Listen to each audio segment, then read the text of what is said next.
Hey everybody, welcome back to Instructional Insights. Welcome back, Tyler. Welcome, Basil. We've had a bit of a break and I hope your break was good too. And we're into it again. So today we're talking about the good, the bad and the ugly of apps.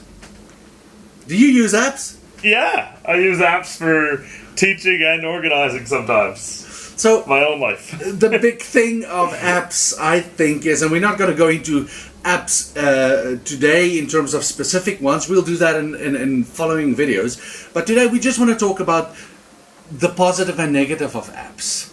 And we want to talk about how apps should support the teacher.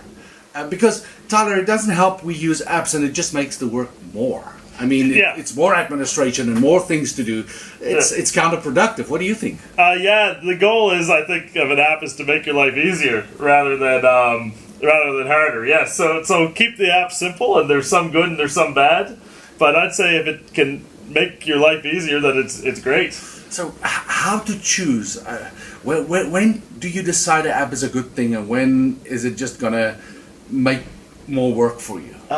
So let's just talk about like using one in class. I'd say the easier to use, the better. Because sometimes just like a piece of paper can do the same thing as an app in some cases. But, you know, a big thing, we're supposed to be like implementing technology into the classroom, and that's very important nowadays. So it's a trade-off sometimes. Because sometimes you're going to take a long time teaching them how to use the app to get something simple out of it.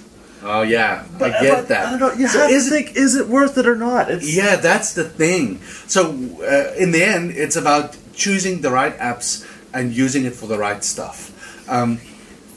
How should we do this? Should a teacher play a little bit with an app before really introducing it into a classroom? How do you decide which apps? Personally, I think it depends on what you want to do. It depends on what you're teaching and what the task would be, and then choosing the app that's applicable to what you're doing. For example, there's no use in using massive apps in terms of storing grades and recording grades, because many of the educational departments, they've got their own systems right now. So it's just making double work. So downloading apps for grade storing and that sort of thing, it's double work. Yeah, it's going to be a waste of time. Just put it in. The other problem, though, is the internet connection. True. Usually, for most of these apps, you need like an internet connection to do things. So so sometimes that's sketchy, and it's not trustable. You can't trust the apps always. So choosing apps, I think it should start with what do I want to do, and how is this app going to make my life easier, not create more work. Definitely.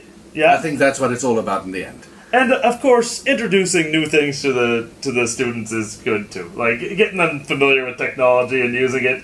Like we said, sometimes it takes a little bit of extra time, but sometimes that really is worth it too. Okay. So, what do you think? What apps do you use? We want to talk about apps in the next few upcoming episodes. So tell us what apps you use and we'll have a look at them. Yeah, thanks folks. We're glad to be back. See you next time.